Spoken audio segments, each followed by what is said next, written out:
Morning दोस्तों, स्वागत है आपका मेरे दूसरे स्टडी ब्लॉग में। और आज मैं नाश्ते में बना रहा हूँ चने के साथ ब्रेड और साथ में चाय भी। और चने मुझे बेहद पसंद है, खासकर उबाल कर। खैर, नाश्ता अगर इंसान खुद बनाना सीख जाए, नाश्ता हो या खाना हो, तो कुछ बात ही और होती है, क्योंकि वो एक अपने ऊपर आत्मनिर्भर हो जाता है। खैर, आज मैं अपने शेड्यूल में थोड़ा लेट हूँ और मुझे फर्स्ट शेड्यूल में नोट्स बनाने हैं।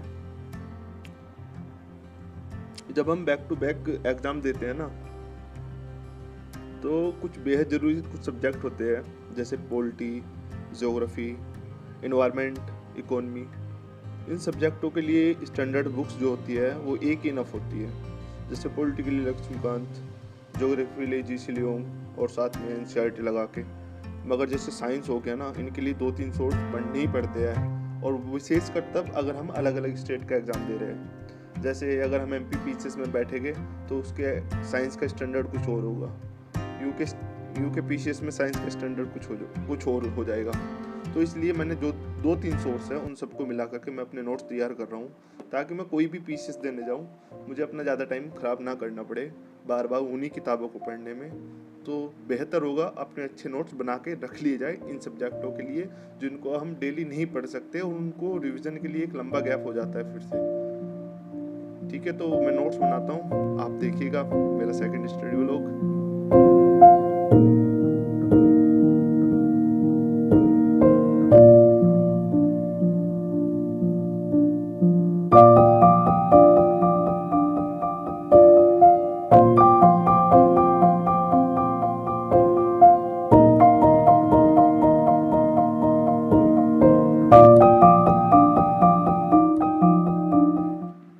दूसरे शेड्यूल में जो है मैं अपने ऑप्शनल हिस्ट्री को लेता हूँ, और हिस्ट्री में मैं करीब 15 दिन से एंशिएंट में लगा हुआ हूँ, क्योंकि एक टॉपिक पे काफ़ी राइटर पढ़ने पड़ते हैं। जैसे मैं अब महाजनपद और बौद्ध और जैन, ये टॉपिक मतलब सिमिलर ही है, क्योंकि जब महाजनपद आए थे, मतलब महाजनपद डेवलप हुए थे इंडिया में, उसी टाइम पे बौद्ध और जैन इन दोनों धर्मों का रिवोल्यूशन हुआ। और इनको रेवोल्यूशन ही बोला जाएगा, क्योंकि इन्होंने जो पुरानी व्यवस्था थी उनको एकदम से चुनौती दी और नई व्यवस्था को खड़ा किया। तो इतिहास में कुछ लोग इनको रेवोल्यूशन के नाम से भी जानते हैं कि भाई बौद्ध और जैन रेवोल्यूशन।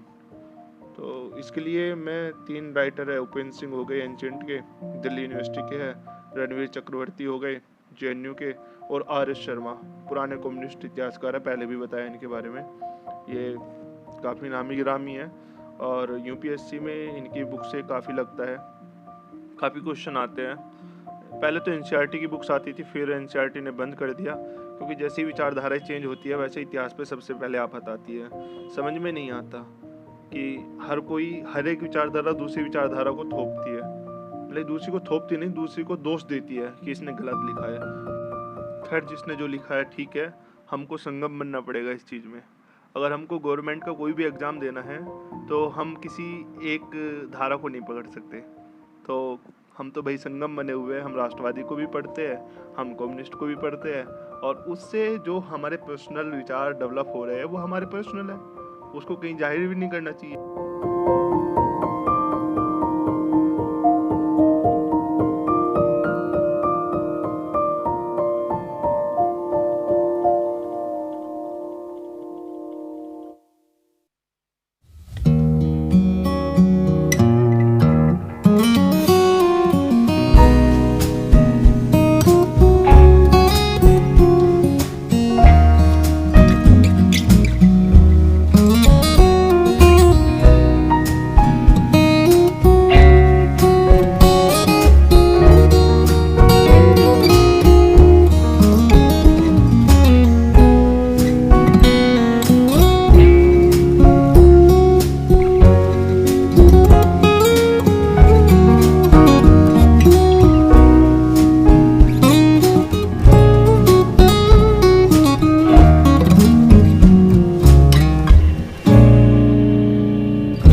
शाम हो चुकी थी, कॉफ़ी का टाइम हो रहा था, तो मैंने जल्दी से कॉफ़ी बनाया। और कॉफ़ी मैं थोड़ा अलग तरीके से बनाता हूँ, उसमें पहले चीनी और 1 पाउच कॉफ़ी का डाल के उसमें थोड़ा सा पानी मिक्स करता हूँ और इसको मिला के एक पेस्ट तैयार करता हूँ। बस ये है, अगर आप घर पे बना रहे हो तो ध्यान रखना, मेरी चम्मच बड़ी थी तो पानी ज़्यादा चला गया था।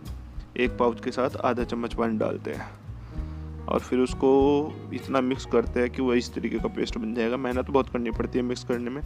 उसके बाद दूध गर्म करना है, दूध में पानी नहीं डालना है बिल्कुल भी, और उसको 30 सेकंड के लिए छोड़ देना है बंद करके, और डाल के इसको दूध को अपने कप में, गिलास में, जिसमें भी बना रहे हो, चम्मच से धीमे धीमे चलाना है, ज़्यादा तेज़ी से नहीं चलाना।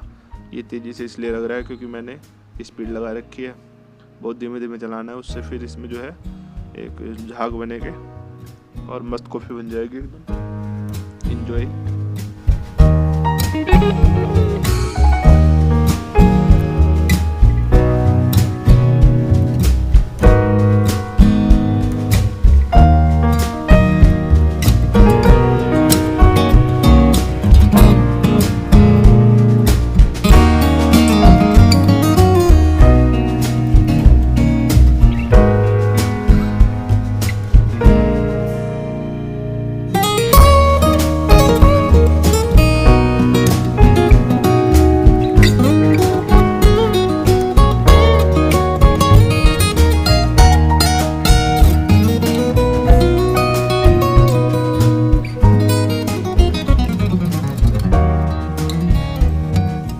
भी एग्ज़ाम ले लो, उनमें कुछ सब्जेक्ट राहु का काम करते हैं, वो पता ना कब बिगड़ जाए। ऐसे मुझे करंट अफेयर्स लगता है कि ये राहु का काम करता है। अगर आप 2 महीने छोड़ दो इसको तो ये सब कुछ बिगाड़ देता है खेल। तो इसलिए डेली तवज्जो देनी चाहिए करंट अफेयर्स को। मैं तो डेली तवज्जो देता हूँ, आराम से दिन का डेली में कर लेता हूँ, यूपीपीसीएस के लिए भी और यूपीएससी के लिए भी। आज मेरा टिफ़िन ऑफ था तो मैंने खुद से ये बना लिया। सही है, ईजी है, ज़्यादा टाइम नहीं लगता और फुली डाइट हो जाता है, न्यूट्रिशन, प्रोटीन सब कुछ होता है इसमें। उसके बाद मैंने एचपी के जो प्रीवियस ईयर क्वेश्चन थे उनको लगाया, क्योंकि अक्टूबर में एचपी का भी एग्ज़ाम आ रहा है। और मैंने पिछली बार एक बुक का नाम ले लिया था, जोग्टा का।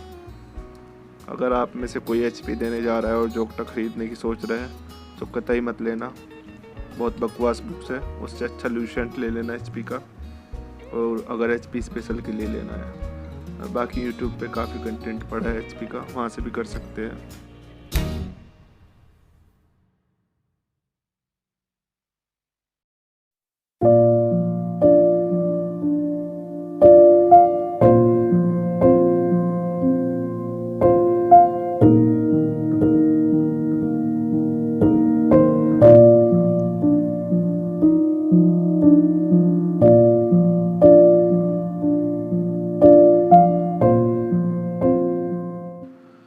क्वेश्चन लगाने के बाद मेरा आज का स्टडी का जो भी था ख़त्म हुआ। अब मैं जल्दी से कल के लिए शेड्यूल बनाता हूँ, और कुछ चीज़ें रह गई है जो मैं पढ़ता हुआ, जो बीच में टॉपिक आते रहते हैं उनको बोर्ड पे लिख लेता था, मगर ये आज मैं नहीं कर पाया।